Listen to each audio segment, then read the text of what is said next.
begitu canggih, karena mereka punya cara untuk menyimbolkan sesuatu.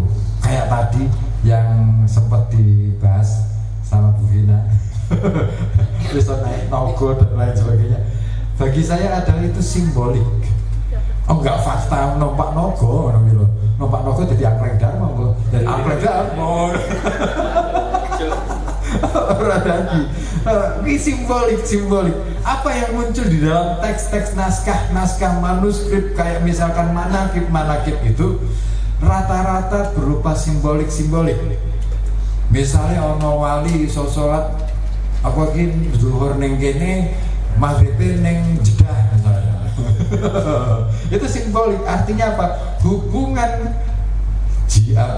rohaniyah seseorang itu sangat lekat dengan pusatnya, gitu loh.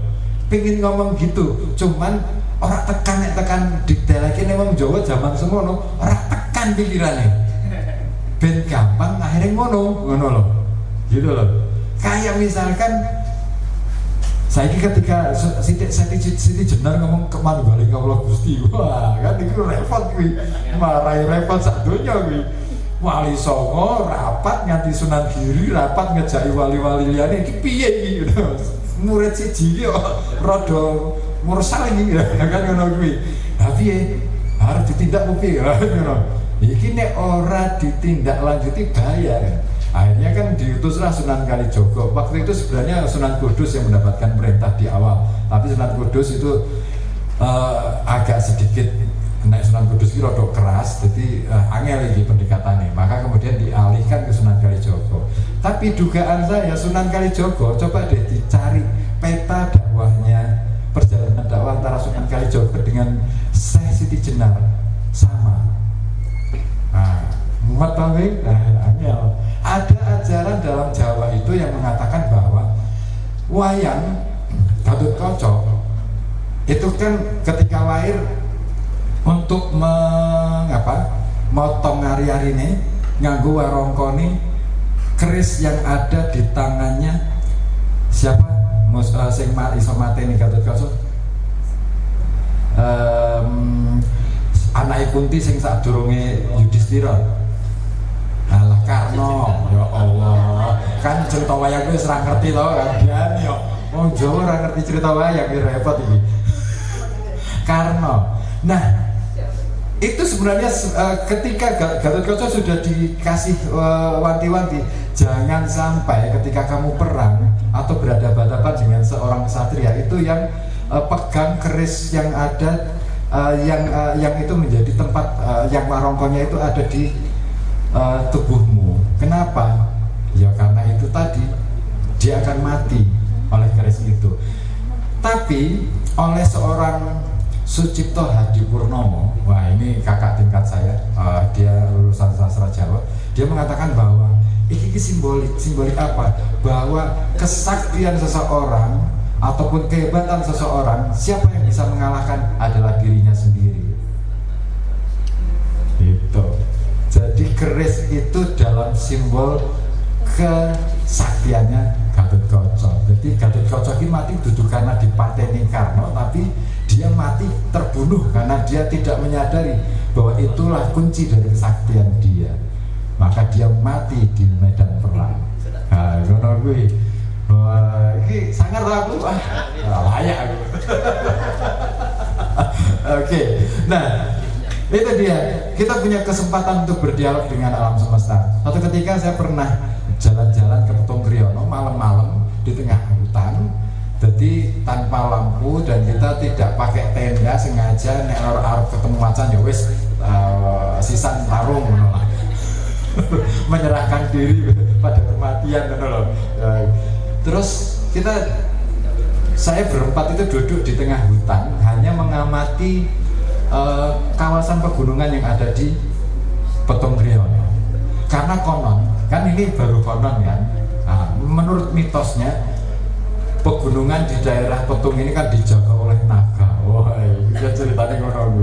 Lah, tapi aku seneng cerita-cerita kayak gitu tuh, aku seneng. Saya tidak pernah membantah apakah itu cerita benar atau enggak. Bagi saya semua cerita rakyat adalah kekayaan dan dan semua cerita rakyat adalah kunci untuk membuka rahasia di balik cerita-cerita itu. Ada apa sebenarnya dengan Petung Kriono? Dan kenapa kok simbolnya adalah naga? Oh, hanya tahu bahwa ya Petung Kriono adalah daerah pertahanan, Petung Kriono adalah daerah penjagaan. Jadi, nek misalnya daerah ini wis rodok oyak nih, mendingan mlayu ning Petung. Iya, daerah ngisor kan wis, iya kan wis ora iso diambah to kuwi, wis rot lemah saya empuk ngono es. Lagi Petung adalah kawasan yang tersisa, kawasan kuno yang tersisa milik Pekalongan, dan itu harus dilestarikan. Cerita-cerita rakyatnya juga kaya, termasuk apa ya? Saya masuk itu di daerah Yosorjo, desa Dukuh Yosorjo kalau tidak salah. Dranan di sana ada Dranan, desa Dukuh Dranan. Di situ ada arca yang ditutup terus jadi ceritanya jadi makam. aku curiga, masuk makam kok yang ini ditutupi waktu rapi banget, terus kalau dikurungi, ini arca ini. Terus dari kata Dranan itu nggak ada dalam kamus bahasa Jawa, adanya kain Dranan. Ada kemungkinan dia adalah daerah daerah bagi para kaum penyembah Dewa Indra, Dewa Wisnu. Dugaan saya adalah seperti itu, tapi ketok iyo karena kan daerah sana kan masih cukup kuat, Hindunya sangat kuat, pengaruh Hindunya sangat kuat banget, dan aku sangat menghargai itu. Saya sangat menghargai keberagaman yang semacam itu, supaya kita jadi lebih kaya pemahaman kita tentang keyakinan. Oke, nah pada saat saya di alas itu, di hutan itu, saya menyaksikan betapa asik banget ya. Alam ini ternyata memberikan banyak pengetahuan kepada kita justru pada saat yang lain tidur dan kita terjaga. Loh, yang dilakoni Nabi Muhammad tahajud itu orang mau sholat atau bu? Berdialog beliau itu. Nek mau sholat tok terus balik turun gopo. Rana manfaate tenan asli. Bermenun dongo, rana manfaate asli. Gak ono, yes yakin. Gak ada. Kabeh mun iso ngono lho, tangi manggu kebret moyo ya wis sana kan ngono ya. Tajutan terus ngono, ngantuk deh turun. Gopo ngono. Gak ono gitu. Yang dilakukan beliau adalah berdialog dengan apapun itu, semesta ini yang kemudian diajak dialog. Ini ilmu Jawa tenan nih. Jojo Nabi Muhammad keturunan Jawa Jojo. Iya, karena itu budaya Arab nggak punya istilahnya apa ya, untuk berdialog itu nggak mungkin ada. Susah untuk melakukan hal semacam itu. Kedekatan harmonisasi dengan alam semesta ya yang ada di daerah sini. Nah di sana agak susah karena wes panggonane apa itu padang pasir gitu kan, gersang, ameh ngejak dongengan karo sopo ora angel tok ora iso. Nah makanya berdialog dengan alam semesta adalah sebuah kemewahan, dan itulah yang hanya bisa dilakukan oleh para penulis. Oke, iki setelah kita berdialog untuk menemukan dialog-dialog yang mendalam, maka kita perlu yang namanya melakukan penjelajahan seperti yang dilakukan oleh Mas Hafiz Syar, bahwa untuk memahami Aceh kita harus menjelajah pengetahuan tentang Aceh. Nah, pengetahuan-pengetahuan itu menjadi sangat penting karena sebenarnya menulis tentang kearifan lokal itu tidak hanya benar menempelkan apa yang ada. Aku sering banget nonton artikel ini ya, nasi megono wis jadi menarik banget, tidak mencoba menggali apa sih informasi di dalam, apa sih yang ada di dalam nasi megono. Ternyata Bapak Ibu dan juga Mbak Mas dan Mbak, di dalam nasi megono itu ada ajaran keren banget. Apa aja? Siji tentang kesederhanaan, sing keloro tentang kebersamaan. Ora ono megono digawe dhewean jajal. Nggawe megono dhewe. njajaki cek mulai iki nguliti nongkone terus njajaki mboni yakin tekle asli. Asli tekle itu adalah tradisi dapur umum. Nah, jadi makan bersama itu bukan makan sendirian gitu loh. Itu tradisi tentang kebersamaan. Jadi itu membangun keguyuban dalam band guyub itu nganggo aktivitas masak. Nah, tetapi yang menarik adalah ada satu hal ngomongin soal kesederhanaan. Bahan-bahannya sederhana. Nah, itu kesederhanaan. Tapi jangan lupa bahwa pilihan bahannya sangat tepat. Apa? Ternyata yang mau ditonjolkan dari Megono itu bukan nangkanya, bukan cacak itu bumbune. Nah, kenapa nongko mentah? Karena nangka mentah itulah yang bisa melekatkan cita rasa bumbu itu. Belum tahu riset mesti. Ya, aku tak riset. Kenapa kok? Oh iya ya. Saya tak tekoni wis. Rasane nongko tok ya, Bos. Orang rasane enggak ada yang bisa membuat itu berasa bumbunya. Makanya yang harus diperbanyak adalah bumbunya. Itu metode untuk menyebarkan bumbu di dalam nasi. Jadi ini nek sego Megono ki aja dipisah megonone dhewe. Iki diulet bareng baru akan berasa rasa bumbunya. Gak sebenarnya pasti salah cara Mbak Megono. Nembingah toh, iku menyebarkan rasa, meratakan rasa bumbu. Jadi itu bagaimana mendistribusikan rasa rempah-rempah ke dalam nasi gitu loh. Jadi orang nganggo lawuh liyane iki ra masalah karena bumbunya sudah berasa dengan dicampur bawur itu. Nah, itulah kecerdasan di dalam kehidupan kita yang kita lupa untuk mempelajari. Wah, ini siji ya, untuk siji bahan Megono. Nah, kasana kehidupan itu banyak banget makanan. Kenapa nek wong biyen ki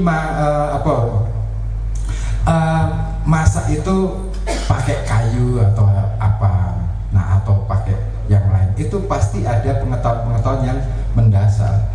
Tidak hanya soal bagaimana kemudian, nah ini kan pengetahuan sekarang itu kan serba membatasi ya. Jadi nek nganggo kayu karbonnya nanti ya. Kan nggak play banget ya. Sains itu mengganggu itu. Sains itu kadang-kadang mengganggu cara berpikir lokal itu. Maka saya lebih sepakat. Aku lebih seneng jajan di warung yang ketika dapurnya itu masih pakai kayu. Pasti enak. Apalagi pakai kuali, nggak pakai wajan atau apa, pakai kuali. Wah, itu pasti enak. Bakule simbah-simbah. Iki kearifan lokal meneh, Bu. Kenapa? Nah, ini bisa menjadi riset buat teman-teman nih. Nek ngopo warung, nek bakule simbah-simbah mesti enak. Padahal nek masak, nek jenengan pirsani dapur masak iki butok loh. Orang ukuran uyahe nek dhewe masak kan cimit-cimit ya. Uyahe sesuai resep.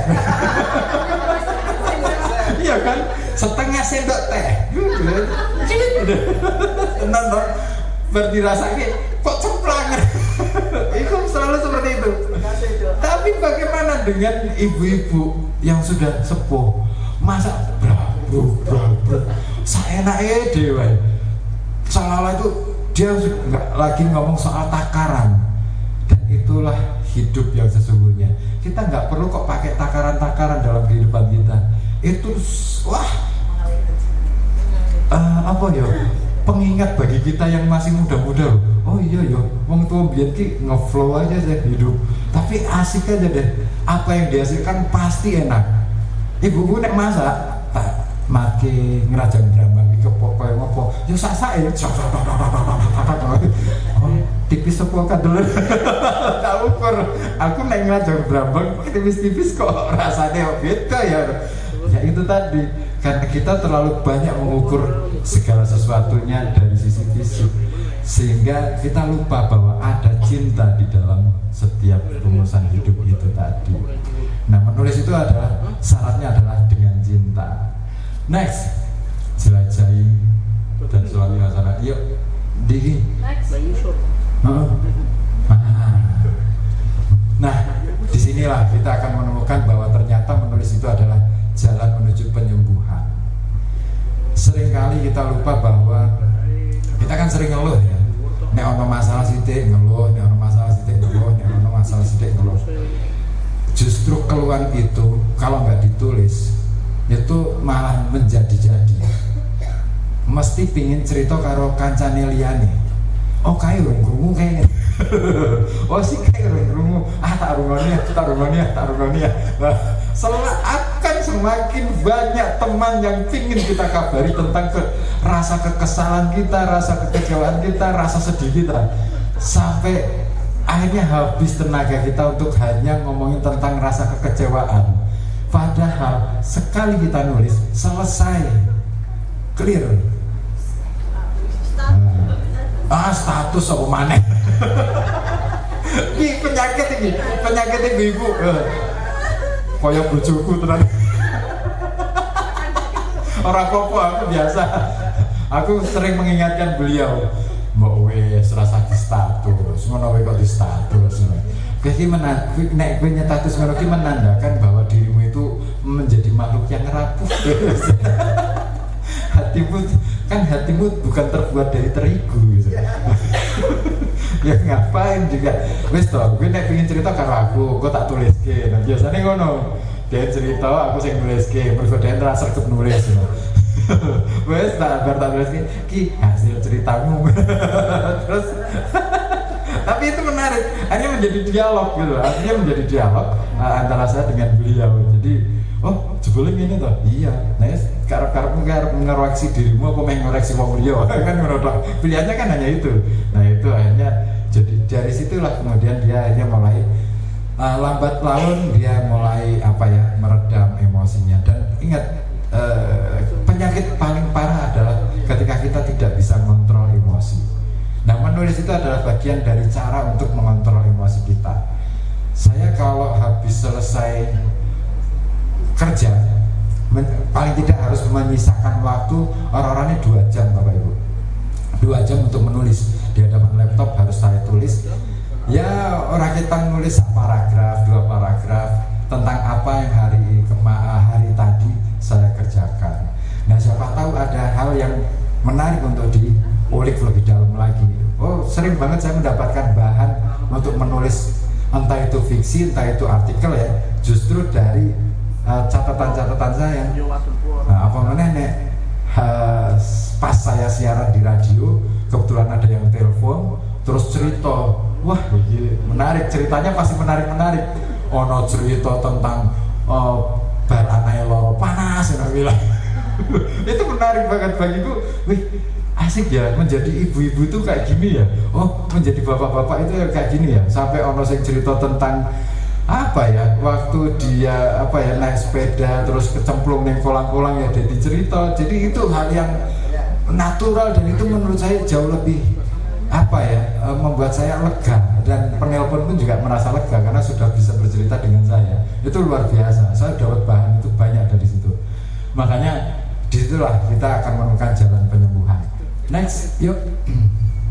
Nah, kita mulai aja dulu. Kita mulai sedikit mengulik tentang bagaimana teknik menulis. Next dong.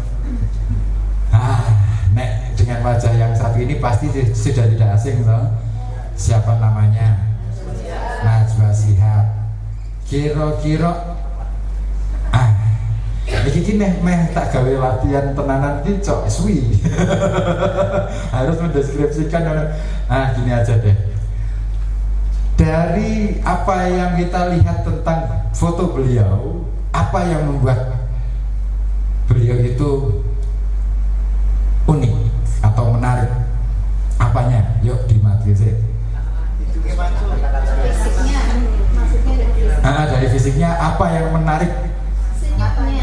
Senyumnya. Ada yang matanya, terus hidungnya. Oh, gue mergo gue bahasa gitu sih. Terus menjepe. Oh.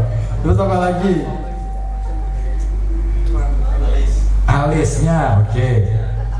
Tatapan. Terus rambutnya. Nah, antingnya. Wah, antingnya ini kuno banget ya. Ini kayak model ibu-ibu zaman biyen. Iya kan? Pelik nih zaman biyen. Orang ngerti pelik, orang ngerti bisa cilik saya kira ngerti pelik.